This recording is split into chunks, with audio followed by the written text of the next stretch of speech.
Okay. కొన్ని important modern ఇండియాలో కొన్ని మీకు పనికొచ్చే కొన్ని చెప్తాను. కొన్ని కాన్సెప్ట్‌లు రాసుకోండి మామూలుగా. మీ దగ్గర బుక్‌లే ఉందా రెడీగా? సార్ ఇందాక 3 ఉండిపోయాయి. అది చెప్పిదా సారు? అంటే తక్కువ మంది ఉన్నారు కదా! అవును ఓకే సార్, సార్. అవునండి. సార్ మేడం ఇందాక గారికి చెప్పారు కదా, హ్మ్. అందులోన శైవ మతంలోని హ్మ్. కాలముక్క నెక్స్ట్ ఏమోని కాపాలిక, పాశు ఇంకొకటి ఏదో చెప్పారు సార్. పాశుపత, సార్ మళ్ళీ చెప్పండి ఒకసారి. పాశుపత. కాలముక్క, కాపాలిక, పాశుపత అనేవి శైవ మతంలో శాఖలవి. దీంతో పాటు వైష్ణవ శాఖ వేరే ఉంటుంది. విష్ణుమూర్తిని పూజించే వాళ్ళు. శైవ మతం, అదే వైష్ణవ మతం, ఈ రెండు కూడా హిందూ మతంలో భాగాలే. ఈ రెండు ఈ రెండు శాఖలకి ఆదరణ ఉండేది. ప్రముఖంగా శైవ మత శాఖకు ఎక్కువగా ఆదరణ ఉండేది. ఎందుకంటే కాకతీయ రాజులు ఈ శైవ మత శాఖని ఆదరించారు కాబట్టి. సో జైన మతం, బౌద్ధ మతం కొంచెం ఉండేది, కానీ రెండు మతాల ప్రభావం రాను రాను క్షీణించడం మొదలైందనమాట.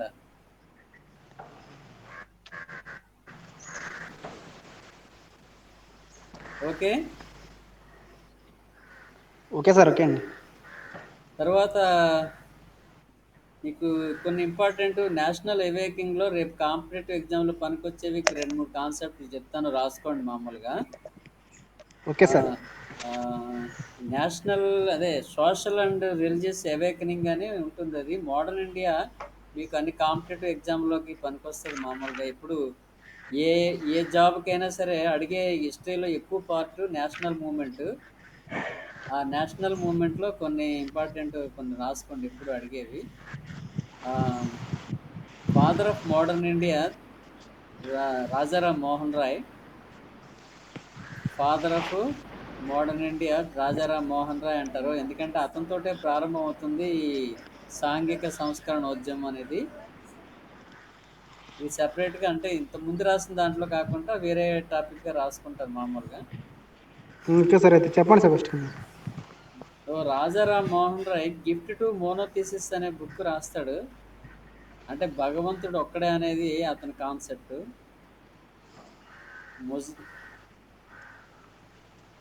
Gift to monotheists. మోనో అంటే ఒకటి, థీసిస్ మోనోథీసిస్ అంటే భగవంతుడు ఒక్కడే అని చెప్పేది.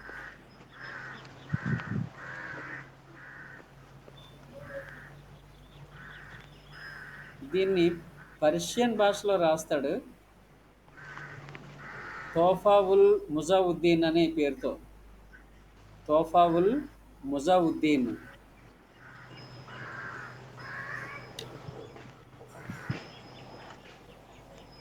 తోఫా ఉల్ ముజావుద్దీన్ పేరుతో రాయడం జరిగింది ఇది.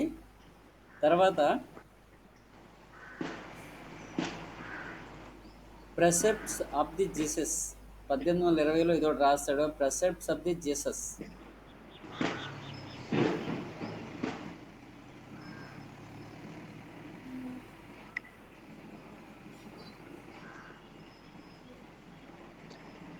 తర్వాత బెంగాల్ భాషలో సంబంధ కౌముది అనే పత్రిక నడుపుతాడు. బెంగాల్ భాషలో సంబంధ కౌముది.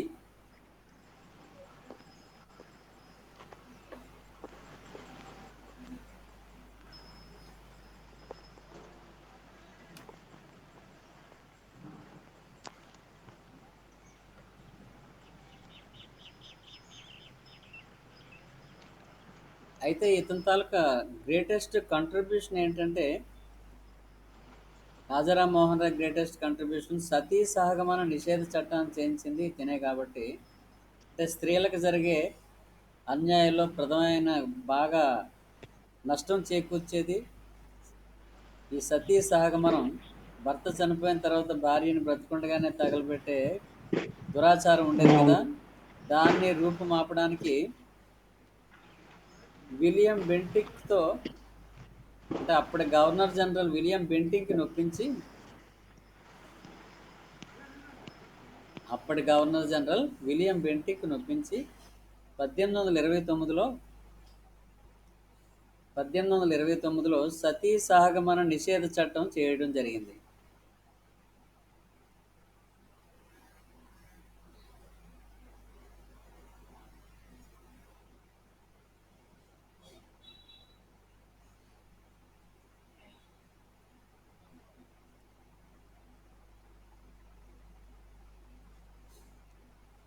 తర్వాత 1814లో ఆత్మీయ సభ అని ఆత్మీయ సభని స్థాపిస్తాడు. ఆత్మీయ సభ ఇది ఇంపార్టెంట్.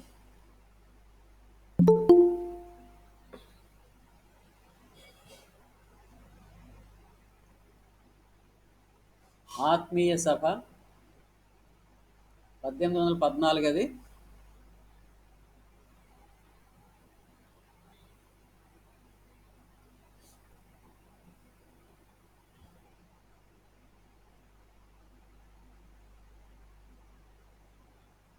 తర్వాత 1828లో మరి రాజారాం మోహన్ రాయ్ అని అనగానే గుర్తొచ్చేది ఏంటి? బ్రహ్మ సమాజం కదా. బ్రహ్మ సమాజ స్థాపకుడు రాజారాం మోహన్ రాయ్ అని ఎక్కువగా చదువుకుంటారు కదా. సో 1828లో బ్రహ్మ సమాజాన్ని స్థాపిస్తాడు.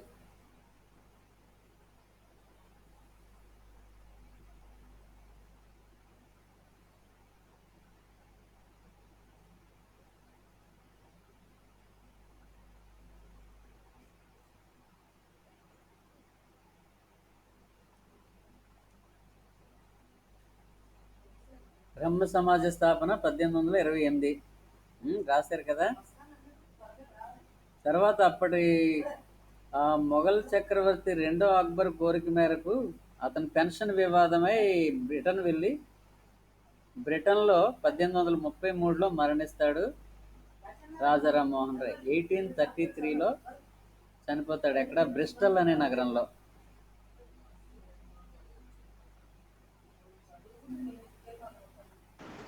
హలో సార్, ఒక్కసారి రిపీట్ చేయాలండి ఇది. అప్పటి మొఘల్ చక్రవర్తి రెండో అక్బర్, అతని పేరు రెండో అక్బర్, పెన్షన్ గురించి ఆ పెన్షన్ విడుదల చేయించడానికి లండన్ పంపిస్తాడు రాజారాం మోహన్ రాయ్ని. రాజారాం మోహన్ రాయ్ లండన్ వెళ్ళి అక్కడ బ్రిటిష్ పార్లమెంట్లో తిన్న ఇష్యూని చర్చించి ఆ తర్వాత 1833లో బ్రిస్టల్ అనే నగరంలో చనిపోతాడు, ఇక్కడ రాకుండానే. సో మామూలుగా బ్రిస్టల్ నగరం 1833 అని రాసుకుంటే సరిపోద్ది. Okay sir. అది నగరం ఏంటి సార్? నగరం బ్రిస్టల్. Okay sir.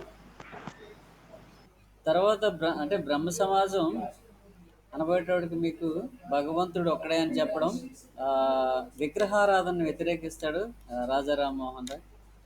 వితంతువులకు మళ్ళీ పెళ్లి చేయాలని వాదిస్తాడు. తర్వాత వెస్ట్రన్ ఎడ్యుకేషన్ భారతదేశంలో ఇంప్లిమెంట్ చేయమని గట్టిగా పోరాడతాడు. వెస్ట్రన్ ఎడ్యుకేషన్, ఇంగ్లీష్ ఎడ్యుకేషన్ కూడా ఇండియాలో ప్రారంభించాలి. ఆంగ్ల విద్య ద్వారాగా మోడర్న్ అవుతుంది సొసైటీ అని అప్పుడు బెంటింగ్కి సిఫార్సు కూడా చేస్తాడు. దానికి అనుగుణంగా 1835లో ఇది రాసుకోవాలి. 1835లో భారతదేశంలో ఆంగ్ల విద్యను ప్రవేశపెట్టడం జరిగింది. 1835లో భారతదేశంలో ఆంగ్ల విద్యను ప్రవేశపెట్టడం జరిగింది. ప్రవేశపెట్టింది విలియం బెంటింక్, గవర్నర్ జనరలే. కానీ దాన్ని ప్రవేశపెట్టాలని దాని అవసరం గురించి రాజారాం మోహన్ రాయ్ కూడా గట్టిగా కృషి చేస్తాడు. అంటే ఎవరు ప్రవేశపెట్టారని అడిగితే రాజారాం మోహన్ రాయ్ అని కాదు రాయాల్సింది, విలియం బెంటిక్ ప్రవేశపెట్టాడు. Rajaram Mohan Roy supported the introduction of English education in India అనమాట. సపోర్ట్ చేశాడు.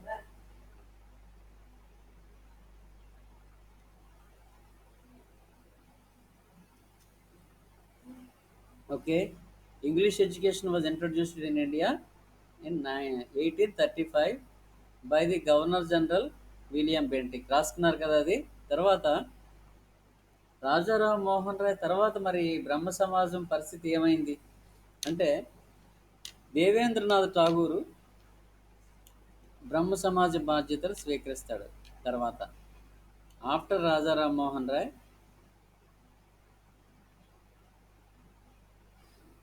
బ్రహ్మ సమాజ బాధ్యతలను స్వీకరించింది దేవేంద్రనాథ్ ఠాగూర్.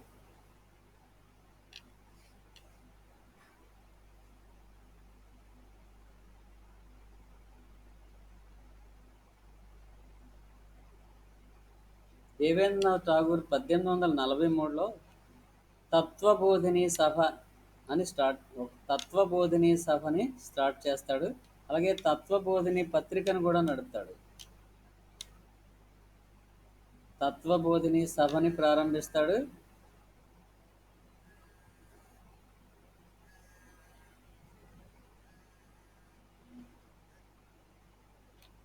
అదేవిధంగా తత్వబోధిని పత్రికను కూడా ప్రారంభిస్తాడు. So he took over the responsibility of బ్రహ్మ సమాజ్.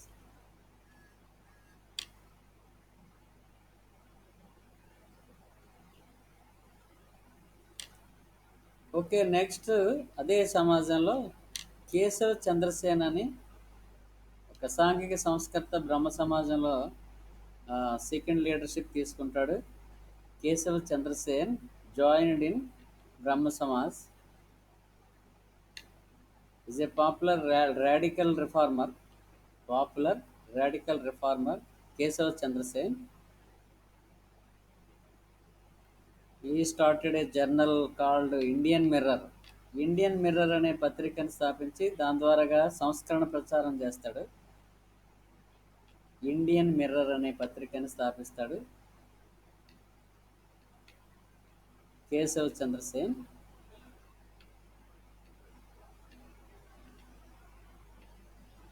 అయితే కొద్ది రోజుల తర్వాత దేవేంద్రనాథ్ ఠాగూర్కి కేశవ్ చంద్రసేన్కి విభేదాలు వచ్చి 1866లో 1866లో బ్రహ్మ సమాజం రెండుగా చీలిపోతుంది.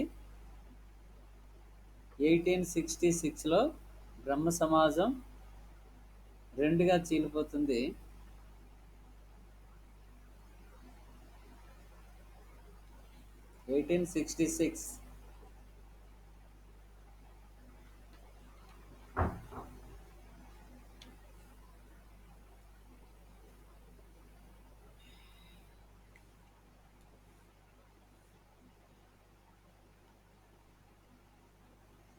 ఒకటి అంటే దేవేంద్రనాథ్ ఠాగూర్ సారథ్యంలో ఉన్నటువంటి బ్రహ్మ సమాజ శాఖ ఆది బ్రహ్మ సమాజం. దేవేంద్రనాథ్ ఠాగూర్ డాష్ పెట్టి ఆది బ్రహ్మ సమాజం అని రాస్తారు.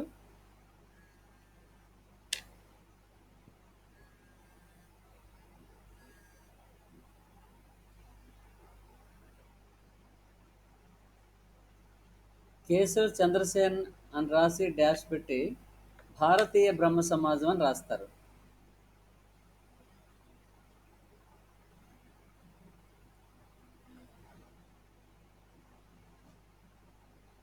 తర్వాత మళ్ళీ రెండో చీలిక 1878లో రెండోసారి మళ్ళీ చీలిక అవుతుంది. అంటే 2 సార్లు బ్రహ్మ సమాజం చీలిపోయింది.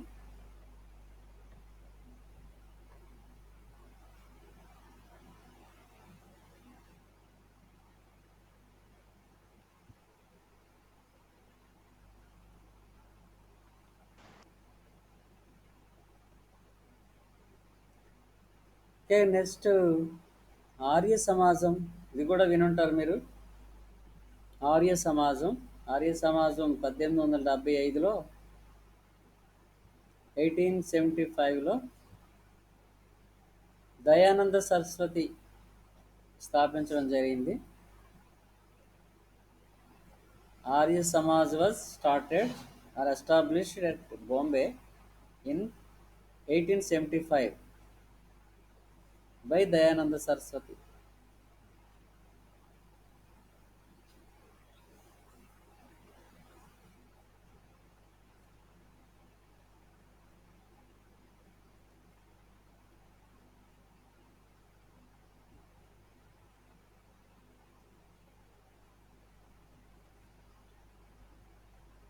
సో దయానంద సరస్వతి తన సిద్ధాంతాలను తన సంస్కరణల తాలూకా ఆ సిద్ధాంతాన్ని అంటే తన అభిప్రాయాల్ని సత్యార్థ ప్రకాష్ అనే గ్రంథంలో వివరిస్తాడు.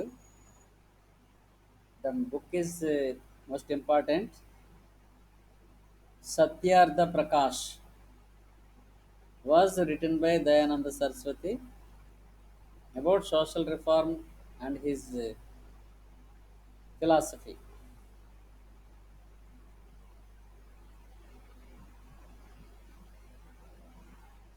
ఓకే, రాశారా? సత్యార్థ ప్రకాష్ అనే గ్రంథాన్ని సార్ రచిస్తాడు. అందులో సంస్కరణల గురించి వివరిస్తాడు.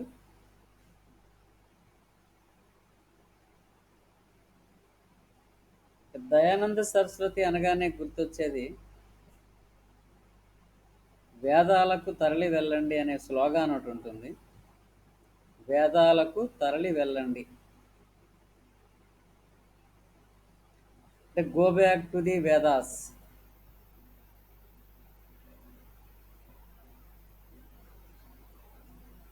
Go back to the Vedas అంటాడు. అంటే everything is in the Vedas. Vedas are the source of knowledge.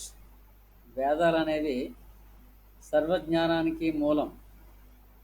So everything is in the Vedas. So go back to the Vedas అని స్లోగాన్ ఇస్తాడు. Vedas are the rock of ages. Rock of ages అంటాడు. ఇంకా ముఖ్యంగా బాల్య వివాహాలని గట్టిగా వ్యతిరేకిస్తాడు.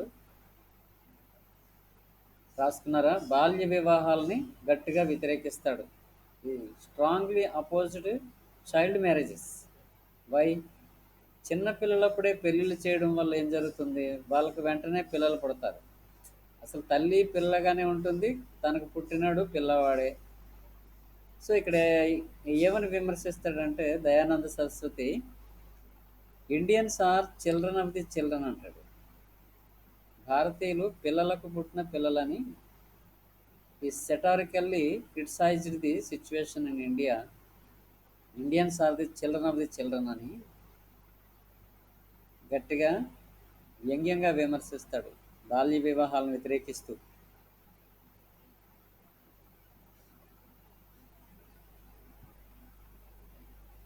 So రాశారా?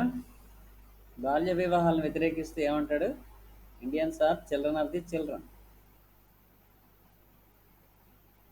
స్వరాజ్ అనే పదం ఇతను మొట్టమొదటి వాడతాడు. అంటే భారతీయ సమాజం ముందుకు వెళ్ళాలంటే, ఆధునికీకరణ జరగాలంటే స్వరాజ్యం ఉండాలి. అంటే పరాయి పాలనలో కంటే స్వరాజ్యంలోనే సాధించగలం. So we must attain swaraj as early as possible. స్వరాజ్యం గురించి మొట్టమొదటి ప్రస్తావన తీసుకొస్తాడు దయానంద సరస్వతి. అది కూడా నోట్ చేసుకోండి మీరు.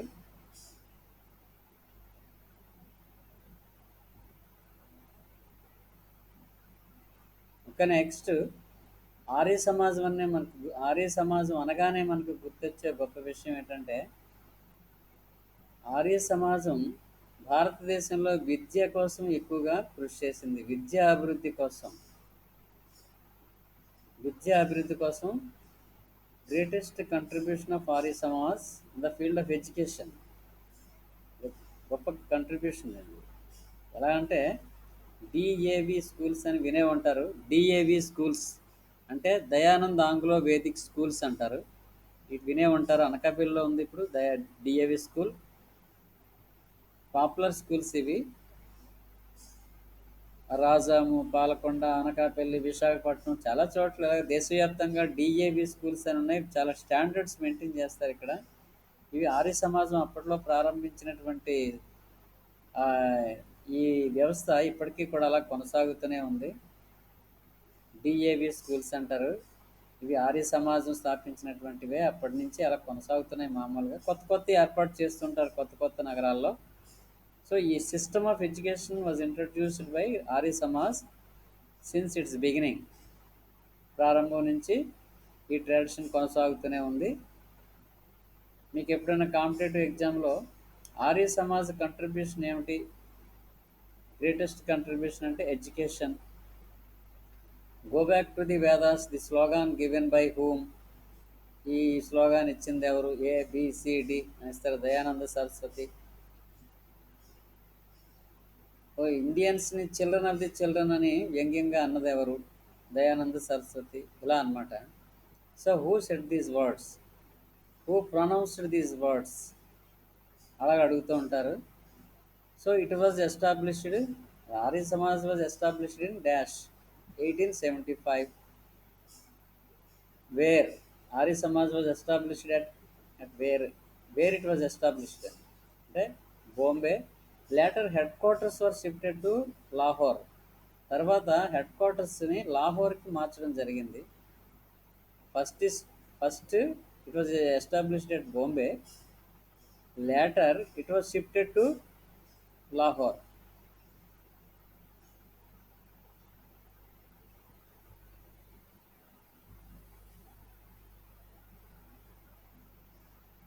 Okay, next, Arya Samaj started a new movement. Arya Samaj started a new movement called Suddhi movement. The Suddhi Ujjimam. Arya Samaj started a new movement called Suddhi Ujjimam. శుద్ధి అంటే ప్యూరిఫికేషన్. శుద్ధి అంటే purification అంటే ఏంటి? గతంలో ప్రలోభాలకో భయానికో నయానికో లేదా ప్రలోభాలకో ఇంకా దేనికో భయపడి లేదా ఇష్టపడో హిందూ మతం నుంచి వేరే మతంలోకి మారిన వాళ్ళు ఉంటారు కదా. హిందూ మతం నుంచి వేరే మతంలోకి మారిన వాళ్ళు తిరిగి మళ్ళీ హిందూ మతంలోకి తీసుకురావడం శుద్ధి ఉద్యమం. అంటే గతంలో ముస్లిం పరిపాలనలో చాలామంది ముస్లిం పాలకులకు భయపడి చాలామంది హిందువులు ఇస్లాం మతాన్ని స్వీకరించిన వాళ్ళు ఉన్నారు. తర్వాత కాలంలో కొంతమంది క్రిస్టియన్ మతంలోకి మారిన వాళ్ళు ఉన్నారు. అర్థమైందే? అంటే ఇలాగా హిందూ మతం నుంచి మారిన వాళ్ళు తిరిగి మళ్ళీ హిందూ మతంలో చేర్చుకోవడం, అంటే వేరే మతంలోకి మారిపోయిన వాళ్ళని మళ్ళీ తిరిగి హిందూ మతంలోకి తీసుకురావడం ప్యూరిఫికేషన్ మూమెంట్, శుద్ధి ఉద్యమం అంటాం దీన్ని. It was started by Dayananda Saraswati. శుద్ధి ఉద్యమం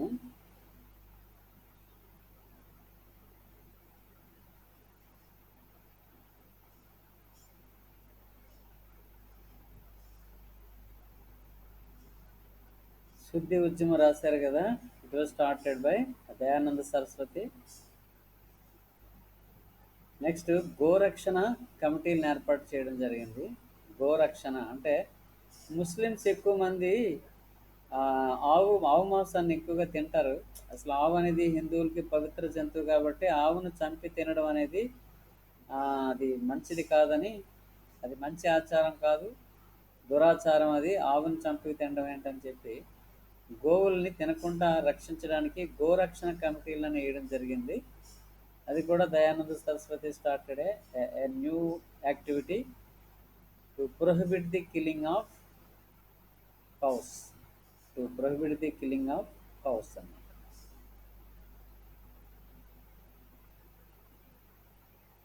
so these are the events took place during the Arya Samaj activities. Arya సమాజం అనగానే దయానంద సరస్వతి గుర్తు రావాలి. The famous book Dayananda Saraswati wrote a book. ఏం చెప్పాను? మీరు ఎవరు చెప్పట్లేదు. Satyarth Prakash, a famous book written by Dayananda Saraswati. తర్వాత go back to the Vedas, a slogan given by Dayananda Saraswati. Vedas are the rock of ages అని అన్నది ఎవరు? Dayananda Saraswati. Indians children of the children అని అన్నది ఎవరు అంటే Dayananda Saraswati. Okay. Swaraj, the concept of swaraj first pronounced by whom? Dayananda Saraswati.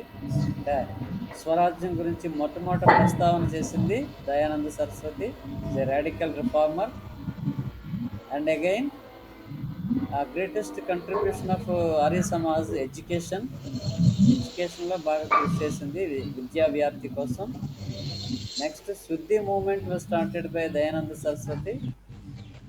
It is a purification movement who had already converted to other religions to bring them back into Hindu religion. It is a purification movement. Next, Gorakshana Committee, Cow Protection Organizations. cow protection organizations in English. Okay, this is the Arya Samaj, the activities.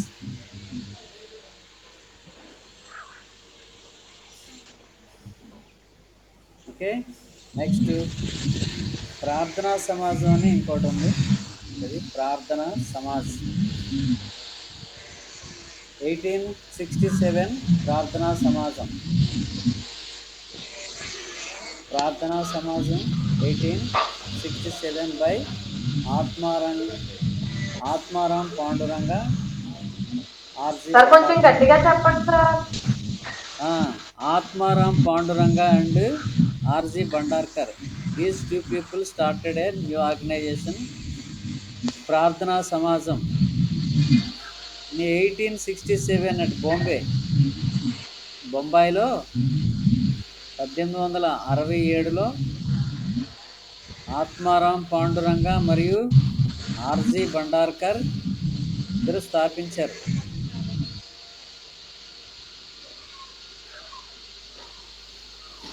Right down these points. 1867 గుర్తుండాలి. The name of the organisation Prarthana Samaj. అంటే ఇది యాక్చువల్గా కేశవ చంద్రసేన్, బ్రహ్మ సమాజంలో ఉన్న కేశవ చంద్రసేన్ అతని ప్రేరణ మేరకు దీన్ని స్థాపించడం జరిగింది. కేశవ చంద్రసేన్ తాలూకా ప్రేరణ మేరకు ఇది ఒరిజినల్గా స్థాపించడం జరిగింది. అయితే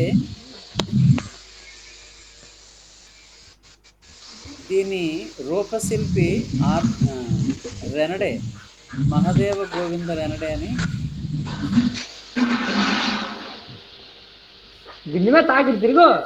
హరి విస్తారపు మైక్ ఆఫ్ చేయరా. ఓకే, దీని రూపశిల్పి అంటే ప్రార్థనా సమాజం యొక్క రూపశిల్పి అంటే చీఫ్ ఆర్కిటెక్చర్ ఆఫ్ ది ప్రార్థనా సమాజ్ ఎవరంటే, అంటే దీని విధి విధానాలు, దీని ఆర్గనైజేషను, పనిచేసే విధానం, కృషి చేయవలసిన విషయాలు, సంఘ సంస్కరణ, ఏ విషయాల్లో కాన్సన్ట్రేట్ చేయాలి, ఈ విధి విధానాలన్నీ రూపొందించిన వాడు మహదేవ గోవింద రెనడే. అంటే ప్రార్థనా సమాజం రూపశిల్పి మహదేవ గోవింద రెనడే అని రాసుకోండి సరిపోతుంది.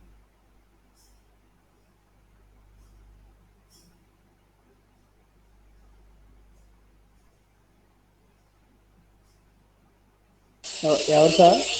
మహదేవ గోవింద రెనడేరా, ఎంజి రెనడే అని షార్ట్లో రాసుకోవచ్చు, లేదు పూర్తిగా మహదేవ గోవింద రెనడే ఫుల్ నేమ్. ప్రార్థనా సమాజం రూపశిల్పి. Okay sir. ఇక్కడ 3 విషయాలు ఏంటంటే, ఇది కేశవ చంద్రసేను ఆ ప్రాంతాన్ని పర్యటించినప్పుడు అతని సలహా మేరకు, అతని ప్రేరణ మేరకు దీన్ని స్థాపించడం జరిగింది. First point. నెక్స్ట్, ఒరిజినల్గా స్టార్ట్ చేసినప్పుడు ప్రారంభకులు ఎవరంటే ఆత్మారాం పాండురంగ, ఆర్జీ బండార్కర్. సో ఈ ఆర్గనైజేషన్ తాలూకా యాక్టివిటీస్ని ఫామ్ చేసింది ఎంజి రెనడే, మహదేవ గోవింద రెనడే. కాబట్టి ప్రార్థనా సమాజం రూపశిల్పి మహదేవ గోవింద రెనడే అని రాసుకుంటారు.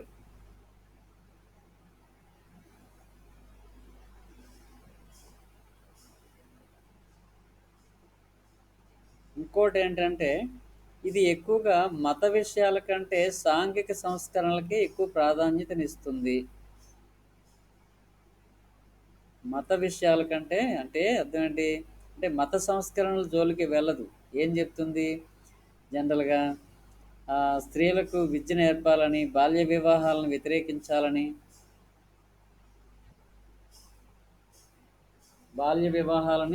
వ్యతిరేకించడం, ఇంకా సహపంక్తి భోజనాలు అంటే కులతత్వాన్ని నిర్మూలించాలి, అన్ని కులస్తుల్ని ఒక దగ్గర కూర్చోబెట్టి భోజనం చేయించే సహపంక్తి భోజనాలు ఏర్పాటు చేయడం, కుల వైషమ్యాలను తొలగించడం, వయోజన విద్య పాఠశాలను ఏర్పాటు చేయడం. అంటే చిన్నప్పుడు చదువుకోవడానికి అవకాశం లేక పెద్దవాళ్ళు అయిపోతారు కదా ఏదో ఒక వృత్తిలో, అటువంటి వాళ్ళకి రాత్రిపూట విద్య నేర్పడం కోసం వయోజన పాఠశాలలని, ఇటువంటి సాంఘిక సంస్కరణలకే ఇది ఎక్కువగా ప్రాధాన్యతనిస్తుంది. ప్రార్థనా సమాజం.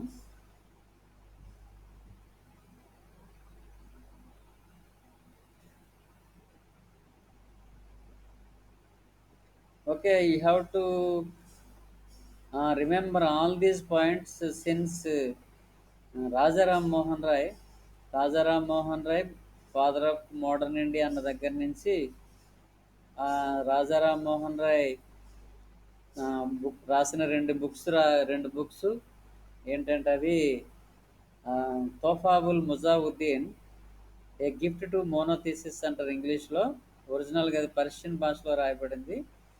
ఏ గిఫ్ట్ టు మోనోథీసిస్ అనే బుక్, తోఫాబుల్ ముజావుద్దీన్ అంటారు. ఈ రెండు పేర్లు తెలియాలి, ఎందుకంటే ఒక్కొక్కసారి ఏ గిఫ్ట్ టు మోనోథీసిస్ అని అనుకుంటా తోఫాబుల్ ముజావుద్దీన్ అనే బుక్ రాసింది ఎవరు అని అడుగుతుంటాడు మామూలు ఉద్యోగానికి రాసిన పరీక్షల్లో.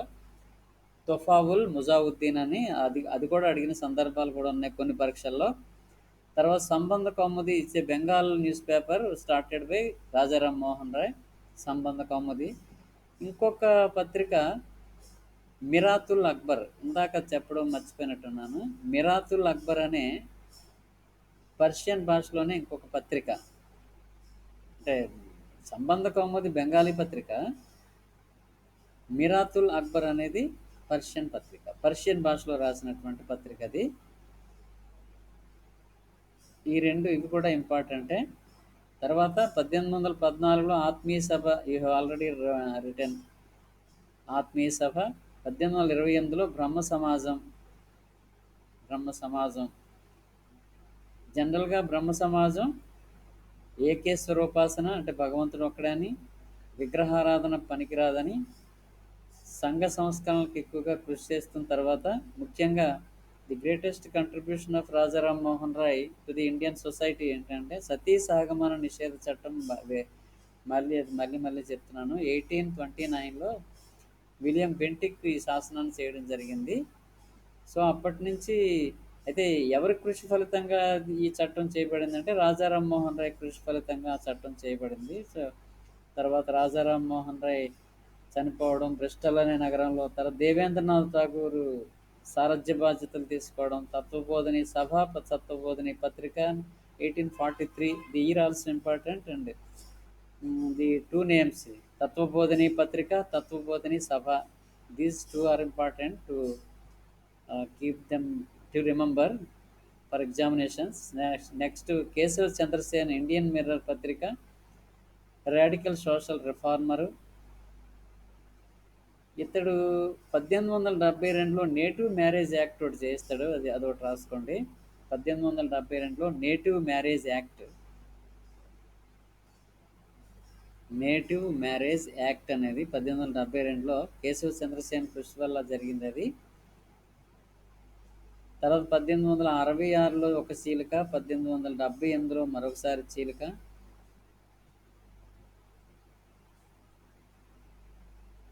ఇక నెక్స్ట్ మనం మిగతావి మామూలుగా ఆర్య సమాజం చెప్పుకున్నాం. ఆర్య సమాజంలో ఇప్పుడే రిపీట్ చేశాను చాలా విషయాలు ఆర్య సమాజానికి సంబంధించి అన్నీ కూడాను.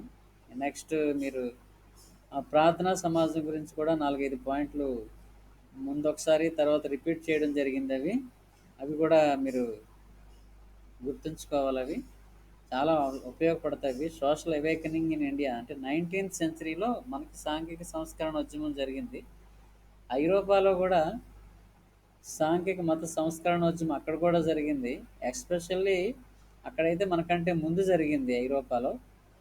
మత సంస్కరణోద్యమం అని క్రైస్తవ మతంలో ఉన్నటువంటి దురాచారాలకు వ్యతిరేకంగా చాలా అతిపెద్ద ఉద్యమే జరిగింది ఐరోపాలో. చర్చిలో జరుగుతున్నటువంటి అవినీతికి వ్యతిరేకంగా మార్టిన్ లూథర్ లాంటి వాళ్ళు ప్రొటెస్టెంట్ ఉద్యమాన్ని తీసుకొచ్చారు కదా. అది మీకు దిగువ క్లాసుల్లో ఏదో తరగతిలో ఇంట్రడ్యూస్ చేసే ఉంటారు మీకు. ఐరోపాలో మత సంస్కరణోద్యమం అనేది ఎర్లీగానే స్టార్ట్ అయింది. ఇండియాలో అయితే 19th సెంచరీలో ఈ సంస్కరణోద్యమం, దీన్నే మనం సాంస్కృతిక పునరుజ్జీవనం అని కూడా అంటుంటాం. 19వ శతాబ్దంలో సాంఘిక ఆ, సాంఘిక సంస్కరణ ఉద్యమం అని, లేదా ఆ, సాంస్కృతిక పునరుజ్జీవనం అని, ఇలాగ 2 రకాల పేర్లతో చెప్తుంటారు మామూలుగా. అయితే దీని తర్వాత ప్రార్థనా సమాజం తర్వాత ఇంకా ఉన్నాయి. ఏంటవి? Ramakrishna mission by Vivekananda and theosophical society, దివ్యజ్ఞాన సమాజం అంటాం, అదొకటి. ఆ తర్వాత సయ్యద్ అహ్మద్ ఖాన్ అలీఘర్ మూమెంటు, ఆ తర్వాత అంబేద్కర్ లోవర్ క్యాస్ట్ మూమెంట్స్ గురించి, ఇంకా self respect movement in Madras, E V Ramaswamy Naicker అదొక movement. These are the social awakening organisations. ఇవి సొసైటీని మేల్కొల్పేవి, సంఘాన్ని సంస్కరించాలని కోరుకునేవి. వాళ్ళ కృషి అద్భుతం అసలు. యాక్చువల్గా వాళ్ళ జీవితాలు త్యాగం చేసి సంఘ సంస్కరణ కోసం కృషి చేసిన మేధావులు చాలామంది ఉన్నారు. So we have to read and remember all these things. Okay, తర్వాత మిగతా ఎప్పుడైనా మన సరైన టైం చూసుకొని మళ్ళీ ఎప్పుడైనా చెప్పుకోవచ్చు. ప్రస్తుతానికి ముగిద్దాం. మీరు కూడా వీకెండ్ దీంట్లో ఉంటారు కదా. ఓకే, మళ్ళీ మండే కలుద్దాం క్లాస్ మళ్ళీ. Okay sir. ఓకే, బాగుందా క్లాసు మీకు? ఇది బాగుంది సార్. బాగానుందండి. చాలా అవసరం ఇవి తర్వాత. Okay sir. ఓకే, అయితే రేపు క్లాస్ లేదు కదండి. రేపు సండే కదా. Okay sir. Bye sir. Bye.